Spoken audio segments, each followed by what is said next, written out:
In this last video of the Beaming Public Health tutorial, I'll introduce your exercises and give some answers to some frequently asked questions about using BEAM for research. The first exercise is the BEAM planning template, because deciding what kind of information you'd like to find before you start searching can give you some direction and help you stay focused.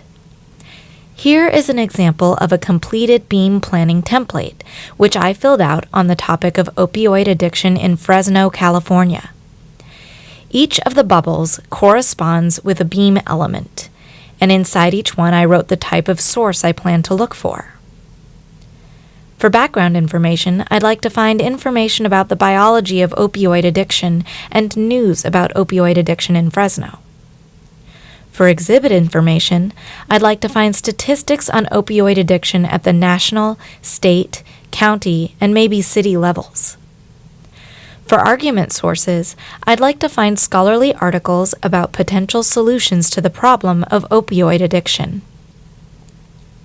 And for method sources, I'd like to find scholarly articles with examples of existing programs or policies and their impact or cost-benefit. These programs don't have to be based in Fresno or California. The template is a Google slide. You can download it from the research guide for this course.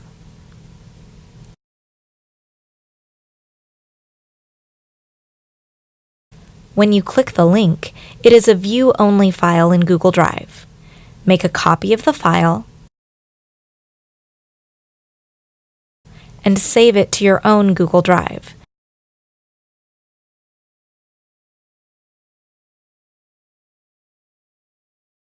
Then edit the fields with your topic and the kinds of information you'd like to find in your research process. After you've completed your BEAM planning template, share it with your course instructor, Professor Sheila Uter, and with me, science librarian Shannon Keeley.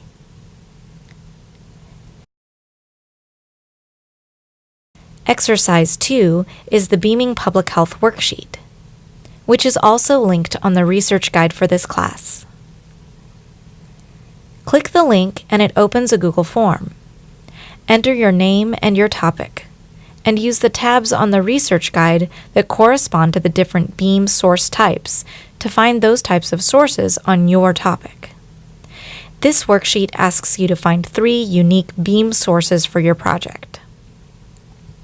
When you submit the form, you'll get a copy of your answers for your records, and I will share your answers with Professor Uter.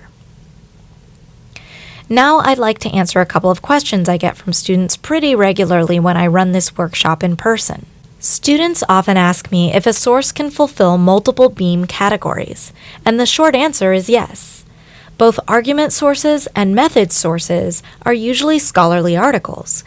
But if one of your argument or method sources cites statistics in their paper that they didn't gather themselves, say maybe they cite rates of opioid addiction collected by the CDC, you should be using the data directly from the CDC rather than from the scholarly article. I hope that Beaming Public Health is a useful tool for your research process. Please let me know if you have any questions by emailing me at skeeley@scu.edu. And good luck with your research.